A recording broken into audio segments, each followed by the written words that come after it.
Bwana Yesu asifiwe.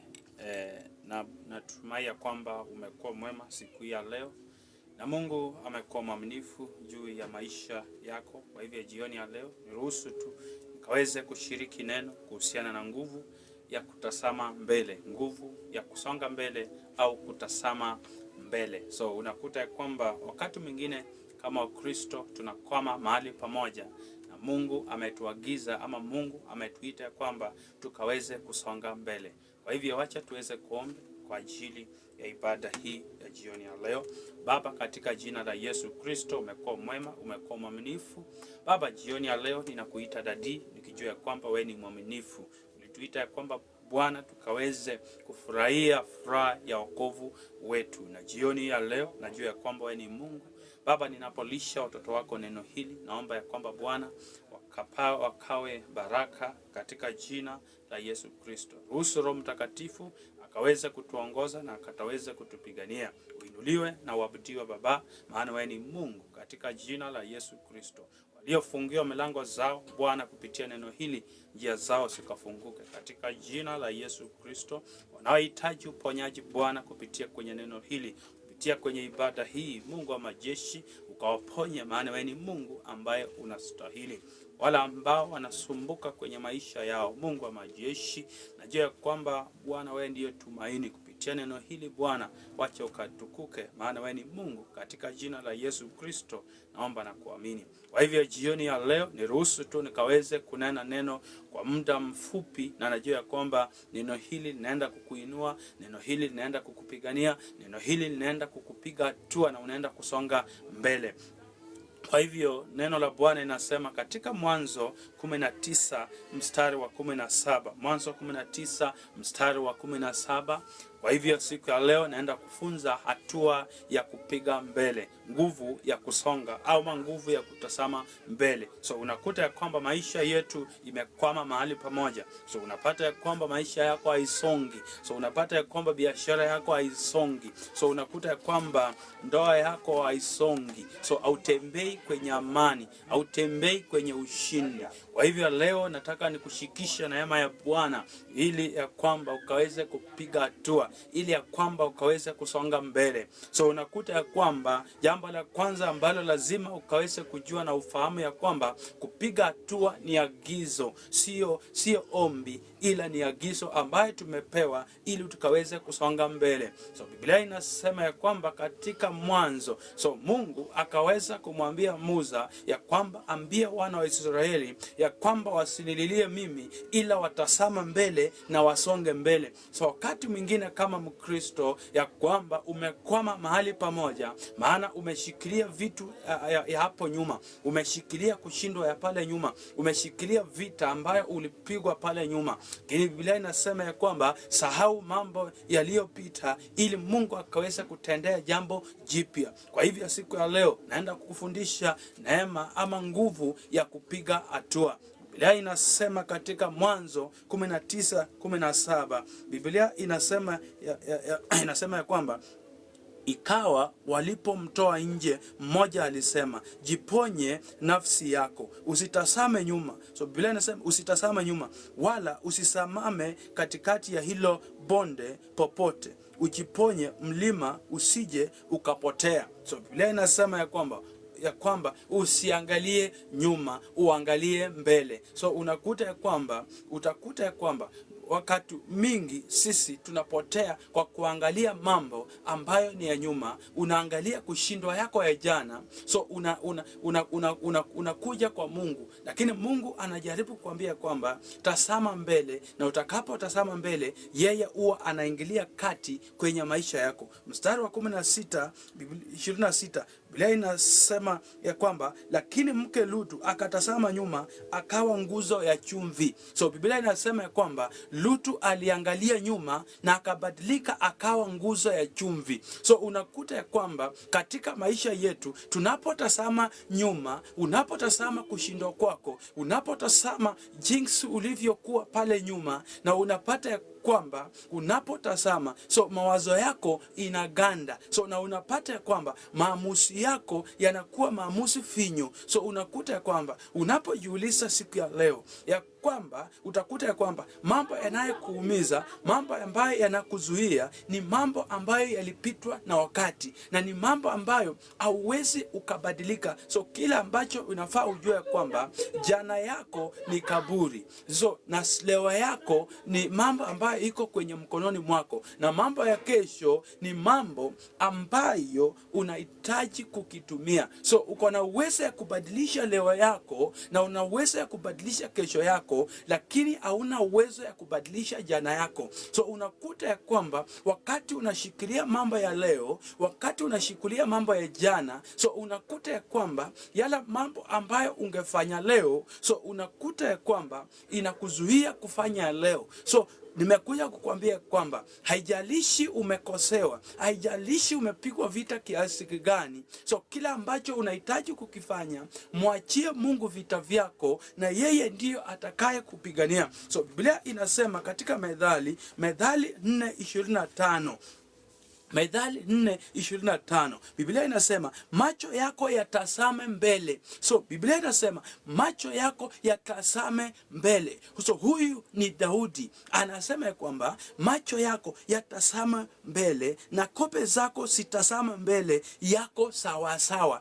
Mungu anatuambia tunaruhusiwa kuangalia nyuma katika mambo zetu, katika macho zetu za kawaida, lakini katika ulimwengu wa rohoni haturuhusiwi kuangalia nyuma. Kuangalia nyuma ni hatia, ni kuangalia kushindwa ya nyuma, kuangalia mapigo zako za nyuma. Unaangalia kwamba nilipoteza kazi.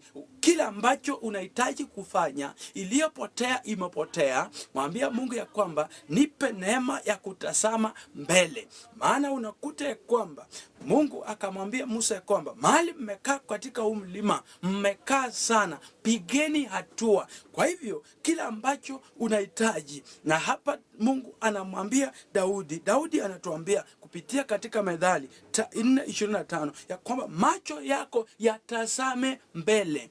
Lazima utazame mbele. Kila ambacho kimefanyika ukaweze kusahau, na kila ambacho ujefanya.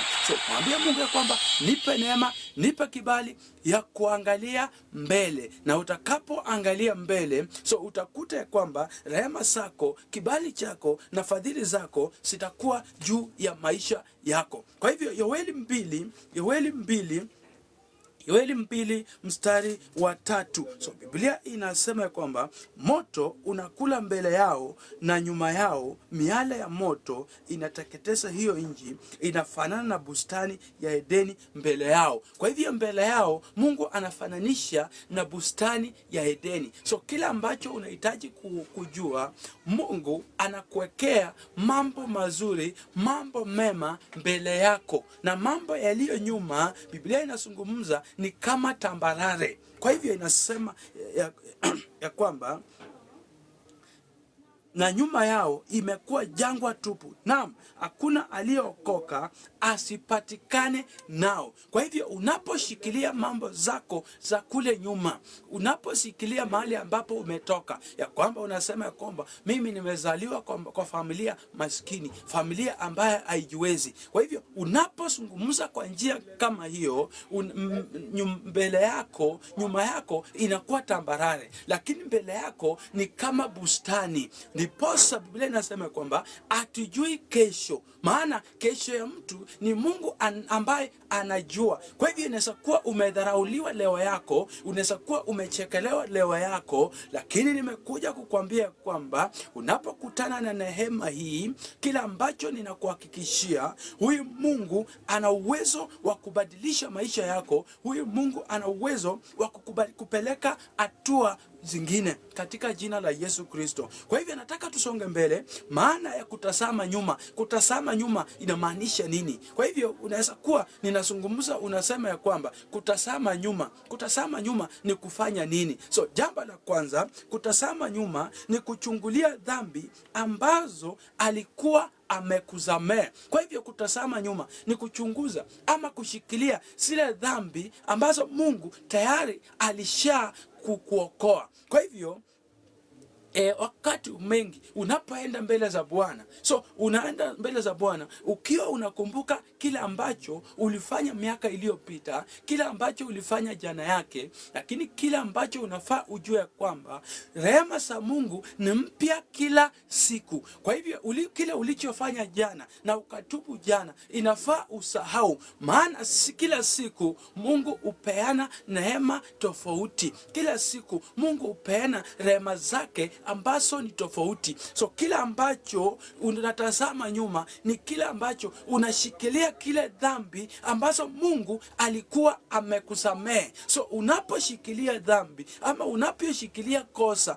ambalo ulifanya pale awali, so unakuta ya kwamba inakuzuia kwa kupata furaha yako leo hii, inakuzuia kwa wewe kupata kile ambacho Mungu alikuwa amekuwekea. So Biblia inasema adui anadhoofisha imani yako kwa kosa ambayo ulifanya hapo awali. Kwa hivyo unapokosa hekima na unapokosa neema hii, so unakuta ya kwamba mtumishi wa Mungu anakuambia kwamba unajua wazazi wako walifanya hii na unahitaji kutoa sadaka fulani ili ya kwamba akaweze kuvunja. Kwa hivyo kila ambacho ninakwambia uko na uwezo ya kupotoshwa kama wewe bado unaanguka kwa jaribio kama hilo. Kila ambalo unahitaji kufanya ni wewe mwenyewe kujenga imani yako ya kwamba Bwana akinisamea amenisamea kweli kweli, ya kwamba mwana wa damu akikuweka huru anakuweka huru kweli kweli, na hakuna yeyote tena ambayo ako na uwezo ya kutumia kosa ambalo ulifanya kwa ajili ya kuleta leo. Kwa hivyo unakuta ya kwamba maana ya kutazama nyuma ya kwanza ni wewe kukumbuka dhambi ambazo Mungu alikusamea. Kwa hivyo unakuta ya kwamba wakati unashikilia kile ambacho Mungu alikusamea, so unapata ya kwamba wewe mwenyewe utakuwa na shida ya kuweza kuwa na amani ama kuwa na ile uwazi ya kwenda kusikiza ama kuomba Mungu. So Biblia inasema katika waraka wa kwanza wa Yohana 1:9, waraka wa kwanza wa Yohana 1:9, Biblia inazungumza ya kwamba waraka wa kwanza wa Yohana 1:9, Biblia inasema ya kwamba tukisiungama dhambi zetu yeye ni mwaminifu na hakika atatuondolea dhambi zetu na kutusafisha na udhalimu wote. So Biblia inasema ya kwamba Mungu yeye ni mwaminifu, hakika atakusamehe na atakuondolea, atakusafisha, anakuondolea dhambi zako zote. Na Biblia pia inasema ya kwamba njooni tusemezane, hata kama dhambi zako ni nyekundu kama theluji, ana uwezo wa kukuosha. Lakini kile adui anafanya unapoenda mbele za Bwana, anakukumbusha kile ambacho ulitenda jana, na anapokukumbusha kile ambacho ulitenda jana, so unakuta ya kwamba kile ambacho ungefanya, kile ambacho ungekiombea tayari amekuondoa na umeweza kukumbuka. Na so unakuta ya kwamba mahitaji yako hautaiombea. Kwa sababu gani? Utaanza kutubu. Kwa sababu gani? Anakuondoa kwenye njia. Kwa hivyo kile ambacho inafaa ujue na kile ambacho inafaa ufahamu, ujue ya kwamba Mungu anapokusamea, anakusamea na unabaki ukiwa huru na unabaki ukiwa msafi. Kwa hivyo unapoenda mbele zake, unaenda mbele zake kama mtoto wake, unaenda mbele zake kama mwana. Kwa hivyo ni kama tu maisha yetu ya kawaida. Mtoto wako anapokosea, unapomsamea, hauwezi ukamnyima vyakula kwa sababu alikosea asubuhi. Kile ambacho najua ya kwamba unaweza maybe alikosea asubuhi, ukamkosesha na hakukunywa chai, lakini lunch lazima atakula, maana makosa ya asubuhi haiwezi kaamishwa ikafika wakati wa chamcha. Ni vile vile Mungu anavyokaa. Mungu anavyokusamea leo, kesho hata kumbuka kile ambacho ulikuwa umetenda jana. Kwa hivyo unapojua ya kwamba rehema ama fadhili za Mungu ni mpya kila siku. Kwa hivyo utakuwa ya kwamba kila wakati utakuwa unapiga maisha ya kupiga hatua. Utakuwa unaishi maisha ya kesho, hautakuwa unaishi maisha ya jana yake.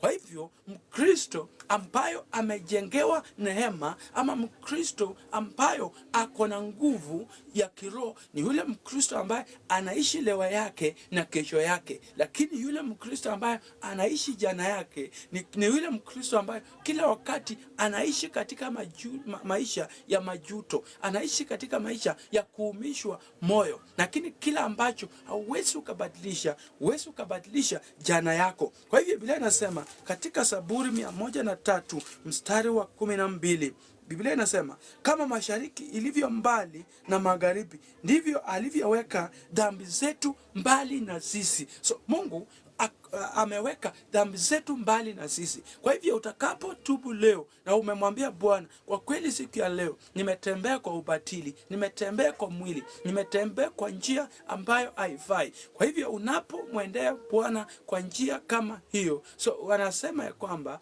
dhambi zako ziko mbali, ni kama mashariki ilivyo mbali na magharibi, ndivyo hivyo ameweka dhambi zako mbali. Kwa hivyo jioni ya leo, jikuwa na hiyo moyo, kuwa na imani ya kwamba Mungu amekuweka huru. Kwa hivyo laana haina sehemu ndani ya maisha yako. Kukataliwa haina sehemu. Kukosa kibali haina sehemu. Kwa hivyo jioni ya leo Bwana anaenda kuachilia baraka, anaenda kuachilia kibali juu ya maisha yako, na maisha yako haitabaki jinsi ilivyo. Kwa hivyo maana ya pili ya kutazama nyuma ni kutazama au kutafakari fursa iliyopita. Kwa hivyo wengi tunaishi tukijua ya kwamba kama kazi ilipotea na ilienda. Kama uliharibu kazi, uliharibu. Lakini Bwana jioni ya leo anakuambia kwamba usahau yaliyopita, maana ako tayari kutenda jambo jipya.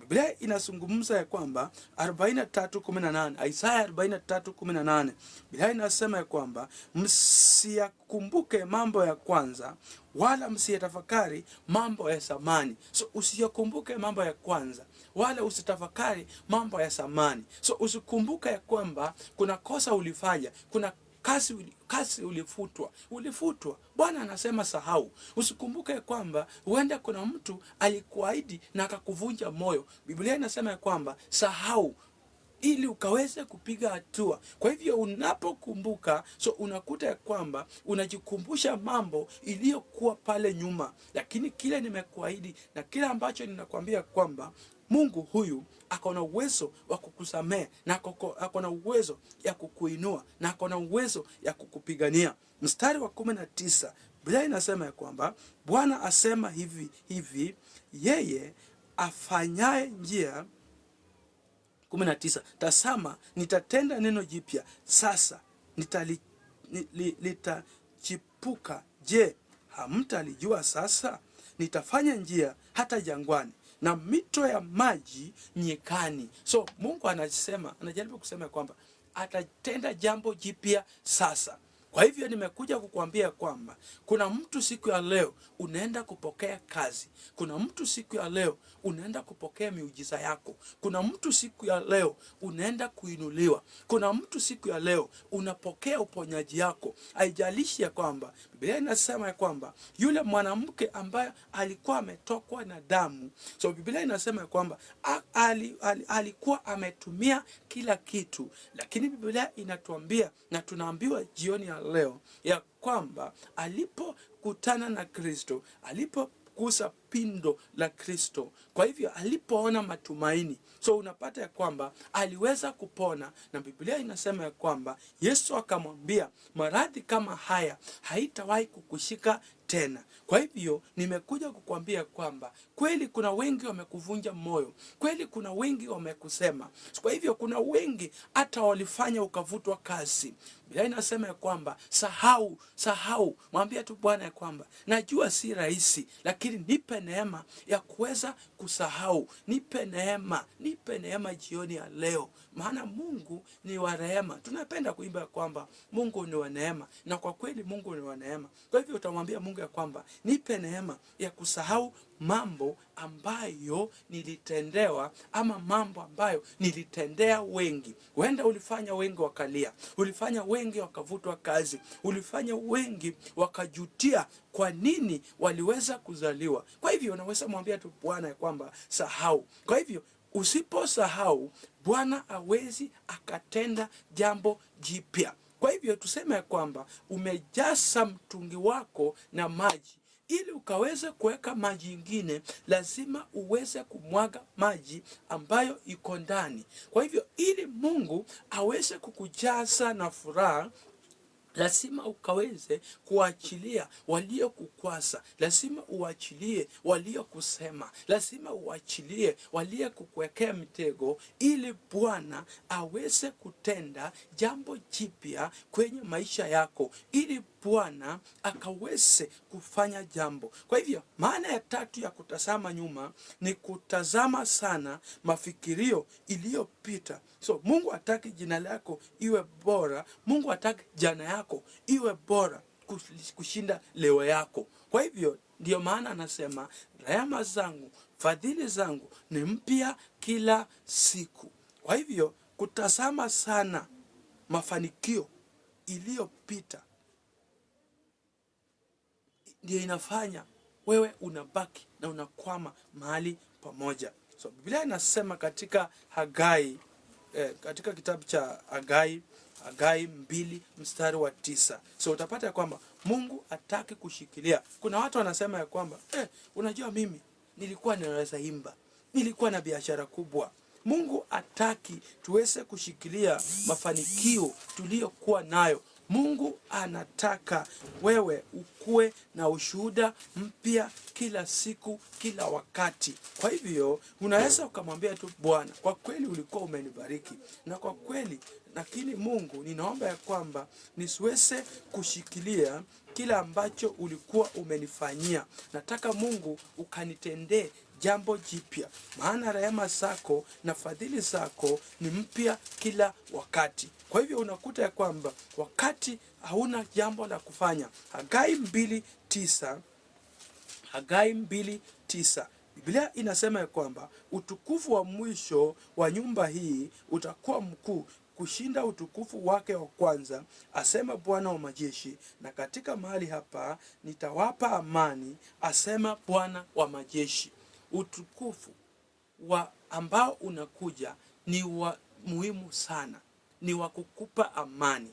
Kwa hivyo unaposhikilia mafanisi yako ya pale awali, so unakuta kwamba inakudumaisha, inakusubaisha usiweze kupiga hatua.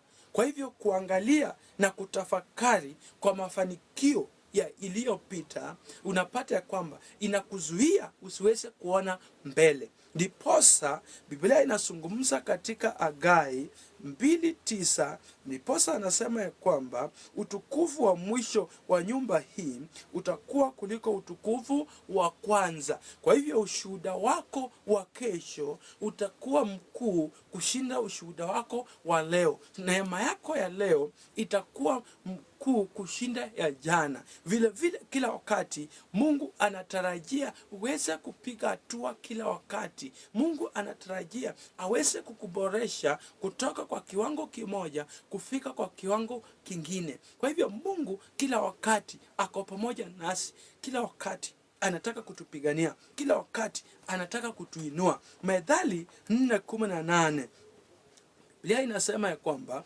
bali njia mwenye haki ni kama nuru ung'ao, ikizidi kung'aa hata mchana mkamilifu. Kwa hivyo Mungu anatarajia ya kwamba njia mwenye haki inang'aa. Mungu anatarajia kwamba unapopiga hatua, unapoanza asubuhi, neema ulioanza nayo asubuhi katika biashara, faida wateja uliokuwa nayo asubuhi, Mungu anatarajia ya kwamba akupigisha hatua, anatarajia akusongeshe mbele, anatarajia uweze kupiga hatua. Maana huyu Mungu ambaye tunamuomba ni Mungu ambaye kila wakati anataka tuwe na jambo jipya. Ndiposa anasema ya kwamba tazama, sahau iliyopita, ninatenda jambo jipya. Kwa hivyo huyu Mungu ako na uwezo ya kukupigisha hatua, ako na uwezo ya kukusongesha mbele. Kwa hivyo maana ya 4 ni kuungania ugomvi na vitu iliyo kuvunja moyo huko nyuma. Wakati mwingine unakumbuka ya kwamba baba yangu alinifanyia hivi, baba yangu hakunilipia karo. Kwa hivyo haya ni mambo ambayo hauwezi ukayarekebisha kama hakukulipia karo. Saizi hauwezi ukarudi shule ukaanza kufanya. Kwa hivyo kila ambacho unahitaji ni ya kwamba ukasahau majuto, makwazo ama mitego ulizowekewa. Inafaa usahau. Na kila ambacho unafaa, kuna mambo mawili ambayo unafaa ufanye ili ya kwamba ukaweze kupiga hatua. Lazima usamehe na usahau, ili Mungu aweze kutenda jambo katika maisha yako. Kwa hivyo sihitaji mtu tena aweze kushikilia mambo ya pale mwanzo. Biblia inazungumza katika Waebrania 12:15. Waebrania 12:15. So Biblia inasema ya kwamba mkiangalia sana mtu asiupungukie neema ya Mungu, shina la uchungu lisije likachipuka na kuwasumbua, na watu wengi wakatiwa unajisi kwa hilo. Kwa hivyo unapokumbuka majuto, unapokumbuka mahali ambapo ulipopitia, so unakuta ya kwamba unakutana na changamoto ama unakutana na tatizo. Kwa hivyo jioni ya leo nataka ukakuwe na neema, ukamwambia Bwana ya kwamba rehema zako ni mpya kila wakati. Kwa hivyo nisaidie Bwana, nikaweze kusahau ugomvi, nikaweze kusahau vitu ilivyonivunja moyo, ili Bwana ukaweze kunitendea jambo jipya. Na huyu Mungu ako na uwezo wa kukutendea, na huyu Mungu ako na uwezo wa kukutia moyo. Kwa hivyo Biblia ako na uwezo wa kukuinua na ako na uwezo wa kukutenda. So jambo la 5, maana ya nguvu ama maana ya kutazama nyuma ni kuangalia sana vitu ambavyo inakuzuia sasa. Kwa hivyo unaangalia changamoto ambayo uko nayo sasa. Huenda huna kazi, huenda wewe ni mgonjwa. Hauhitaji kuangalia changamoto. Kila ambacho unahitaji kuangalia, unahitaji kuangalia. Daudi alisema ya kwamba msaada wangu unatoka wapi? Msaada wangu unatoka kwa Bwana. Kwa hivyo Biblia inasema katika kitabu cha Mwanzo 13:14, Bwana akamwambia Abrahamu alipokwisha kutengana na Lutu, inua sasa macho yako uyatazame kutoka hapa ulipo, upande wa kaskazini na wa kusini na wa mashariki na upande wa magharibi. So Mungu alimwambia kwamba tazama sasa, tazama mbele. Kwa hivyo inafaa usahau changamoto, usiangalia mapigo, usiangalia mateso, usiangalia makwazo, tazama mbele. Maana huyu Mungu ako na uwezo wa kutendea jambo jipya. Hakuna kiwanda kinachotengeneza vitu ambavyo haina expiry date. Kwa hivyo changamoto yoyote ambayo imekushikilia, changamoto yoyote ambayo imekukwamisha, changamoto yoyote ambayo inakusumbua, mwambie Mungu ya kwamba nipe tu neema jioni ya leo ya kuweza kushinda katika jina la Yesu Kristo. Kutoka 14:15 Biblia inasema ya kwamba Bwana akamwambia Musa, mbona unanililia mimi? Waambie wana wa Israeli waendelee mbele. Waambie wana wa Israeli waendelee mbele. Kwa hivyo jioni ya leo tunapomaliza ibada hii, ningependa tu umwambie Bwana ya kwamba nipe tu neema ya kusonga mbele. Nipe neema ya kusonga mbele. Nimetazama nyuma ya kutosha. Mwambie Bwana ya kwamba jioni ya leo kwanza unaenda kuomba msamaha. Mwambie Bwana ya kwamba nimeenda kinyume nawe, maana nimetazama nyuma kushinda kutazama mbele. Nimetegemea binadamu, nimetegemea miungu, nimetegemea ujuzi zangu, nimetegemea nia zangu. Bwana nisaidie katika jina la Yesu Kristo. Mwambie tu Bwana ya kwamba sina Mungu mwingine jioni ya leo, katika jina la Yesu Kristo, katika jina la Yesu Kristo. Baba, tunakuita Mungu wa majeshi, katika jina la Yesu Kristo. Baba, ulisema katika nyumba ya Daudi utamimina roho ya rehema na utamimina roho ya uombezi. Baba, naomba kwa nguvu zako ya kwamba jioni hii ya leo Jehova, ukatupe neema Bwana, ukatupe kibali, maana wewe ni Mungu ambaye unastahili. Baba, uinuliwe na upewe sifa Jehova, katika jina la Yesu Kristo. Mungu wa majeshi, tumeshikilia dhambi ambayo Bwana ulikuwa umetusomea. Mungu, tumedhoofisha imani yetu. Mungu wa majeshi, Mungu wa majeshi, jioni ya leo Mungu tusamehe Bwana, tuoshe Mungu wa majeshi. Asante kwa rehema zako, asante kwa fadhili zako Baba. Umesema jioni ya leo Hosea 4:6 ya kwamba watu wangu wanaangamia kwa kukosa hekima. Bwana, jioni ya leo asante kwa hekima yako Bwana, asante kwa neema hii, asante kwa nuru yako Bwana, kupitia kwenye neno lako, kupitia kwenye Roho wako Mtakatifu. Bwana, umekuwa mwema, umekuwa mwaminifu, katika jina la Yesu Kristo. My Father, my God, I worship you, King of glory, because you are Lord of Lord. My Father, my God, rapa seketelebo sikayanta la makata shetelemo sikayanta la maseketelebo sika rapa sakata la bosikayanta la bo shetelebo sikayata la makata la bosika. I release the power of God in the name of Jesus Christ. Na achilia kibali chako Mungu wa majeshi juu ya watoto wako jioni ya leo, katika jina la Yesu Kristo. Mungu wa majeshi, Mungu wa majeshi, katika jina la Yesu. Baba, tupe neema ya kusahau tuliyopitia. Mungu wa majeshi, tupe neema ya kusahau Bwana. Haijalishi Mungu wa majeshi watoto wako wamepitia shida, Mungu wa majeshi wape neema ya kusahau. Mungu wa majeshi, katika jina la Yesu Kristo. Wewe ndio unayeponya mioyo zilizobondeka. Mungu wa majeshi Baba, waponye mioyo za watoto wako katika jina la Yesu Kristo, maana wewe ni Mungu na wewe ni Bwana unayestahili sifa, unayestahili heshima na mamlaka. Mungu wa majeshi, katika jina la Yesu Kristo. Mungu wa majeshi Jehova, waliofungiwa milango zao Mungu ukawafungulie Jehova, katika jina la Yesu Kristo. Wakaone rehema zako, wakaone kibali chako, katika jina la Yesu Kristo. Waliosungukia mahali pamoja kwa biashara zao, Mungu wa majeshi wasaidie. Mungu wa majeshi, katika jina la Yesu Kristo. Rapa seketelebo sikayanta makatalabo seketelebo shika rebo sika makatalabo seke rebo bobo sikaya makatalabo sika shatalalabo remo sika ma rapa katalabo. In the name of Jesus, katika jina la Yesu Kristo. Waliokwama kwenye biashara zao wakwamue Mungu wa majeshi, katika jina la Yesu Kristo. Roho ya mavumbini juu ya biashara zao Mungu wa majeshi. Waliopigwa vita sehemu yao pa kazi, na nyamazisha kila mawimbi katika jina la Yesu Kristo, maana wewe ni Mungu Bwana unayestahili sifa. Bwana, heshima na mamlaka zote ni zako, katika jina la Yesu Kristo. Ninakuinua Bwana, ninakuabudu Jehova, katika jina la Yesu Kristo. Wewe ndio Mungu Bwana, wewe ndio msaada wetu, wewe ndio ngome letu Bwana, katika jina la Yesu Kristo. Ninakuinua Bwana na kuabudu Jehova. Waliogonjwa jioni ya leo, kila aina za magonjwa zinazofanya Mungu wa majeshi kusungukia mahali pamoja, Mungu wa majeshi, wewe ni Mungu wa uponyaji. Waponye Mungu wa majeshi, maana wewe ni Mungu, maana wewe ni Bwana unastahili sifa na heshima. Bwana, ninakuabudu Bwana, maana wewe ni Mungu, katika jina la Yesu Kristo naomba na kuamini.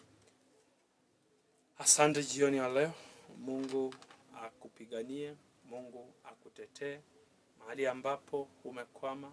Roho Bwana akukwamue, katika jina la Yesu Kristo. See you and see you.